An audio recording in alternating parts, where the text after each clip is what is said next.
dengan memberikan latihan-latihan, membimbing kamu ya dengan segala macam lah. Metodologinya memang macam-macam, tergantung guru macam-macamnya. Kalau saya kan bukan mursyid. Sang mursyid ini umumnya gitu yang saya ketahui itu langsung melakukan exercise, latihan-latihan dengan auratnya, dengan pikirannya, dengan puasanya, kan begitu semuanya bagus. Nah, saya lebih melihat lebih efisien kita dikasih pembekalan keilmuan dulu, ya artinya pemahaman dulu secara rasional, sehingga nanti ketika kita membimbing kamu akan mudah. Kalau kamunya belum melek, masih picek, bagaimana sandung turnya gitu. Jipai peta beli bisa baca tudeng-tudeng beli katon gitu. Enggak. Iya, jadi karena pemahaman aja dulu. Belum paham nanya lagi terus sampai semampunya, sampai pahamnya. Kan gitu. Gitu. Jadi artinya selalu seperti itu. Nah, adapun tujuan-tujuan tertentu untuk punya tujuan pengen lancar rezeki, ya, tujuan pengen dapat istri, tujuan pengen punya anak, tujuannya pangkat, itu tujuan-tujuan dunia ini, ya silakan saja saya kasih amalannya ini, begitu aja, ya kan. Tetapi yang namanya murid itu murid tidak usah mencari mursyid. Sang mursyid lah sebetulnya yang mencari murid itu. Paham? Kalau kamu nggak layak, mana mungkin? Kiai pengen belajar, udah nggak ada waktu sekarang. Balik ke Pak. Iya, akan tinggalkan. Dan itu banyak sekali dalam kisah-kisah para aulia itu, murid itu ditinggalkan, ya memang nggak layak. Iya kan? Gitu. Jadi ya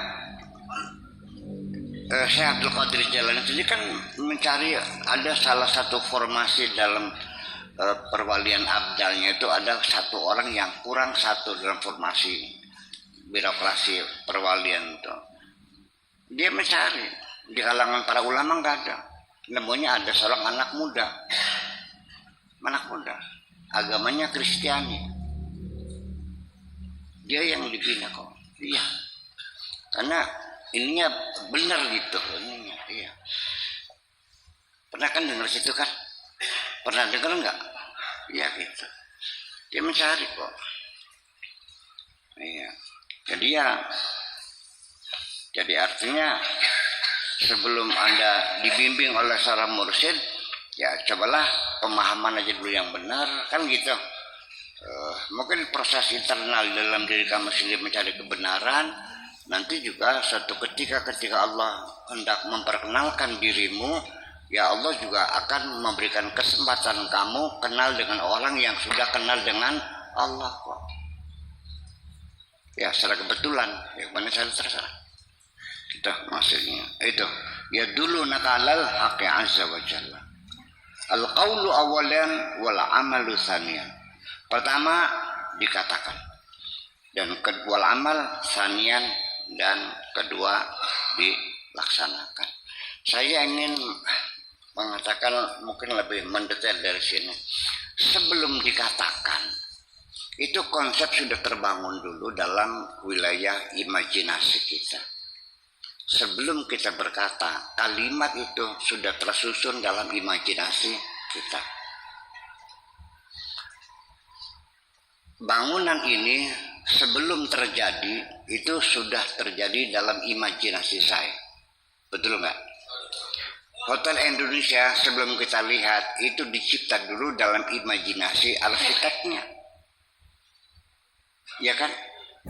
Nah lalu itu baru dikatakan, dikomunikasikan, apakah dengan ucapan atau dengan gambar atau dengan dibicarakan dalam briefing, dalam rapat, pertemuan, menghitung segala macam kan gitu.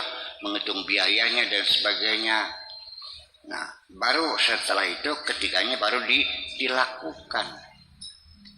Setelah dilakukan, barulah menjadi materi, benda, bangunan dan sebagainya. Nah, proses kejadian alam ini bagaimana? Sama. Allah juga pertama kali innama amruhu idza arada syai'an. Pertama adanya iradah Allah.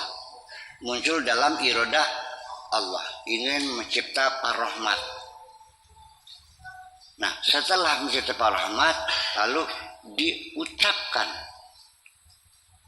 innama amruhu idza arada ayyakula, akan dikatakan dulu. Begitu Allah mengatakan, maka terjadilah qauluhul haqqu.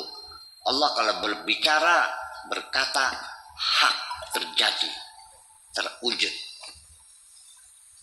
Kalau kata para fuqaha, makhluk ini adalah kalimatullah. Isa bin Maryam huwa min kalimatihi, kalimatullah. Dan kalau kita menghitung kalimat Allah, lautan sekeringnya pun tidak akan habis. Kalimat Allah, bukan kalimat kata ya. Kalimat Allah artinya perkataan Tuhan, yaitu makhluk. Kita ini kalimat Allah semuanya. Kenapa? Keluar dari qauluhul haq.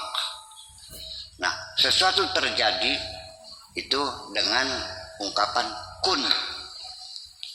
Kata para ulama mengatakan bahwa makhluk ini adalah terletak mabainal kafi wan nuni. Kun, terjadi, fayakun. Bainal kafi wan nun. Saya ingin menyampaikan antara kaf dan nun ada jeda waktu enggak? Ada 1 detik. Kun, ada 1 detik. Setengah detik. Oke. Ini 1 detik antara kaf dan nun itu ada space, ada ruang. Jadi sebenarnya apa? Ya sebelum kaf, sebelum kun sudah jadi dulu, tidak ada jeda waktu. Pada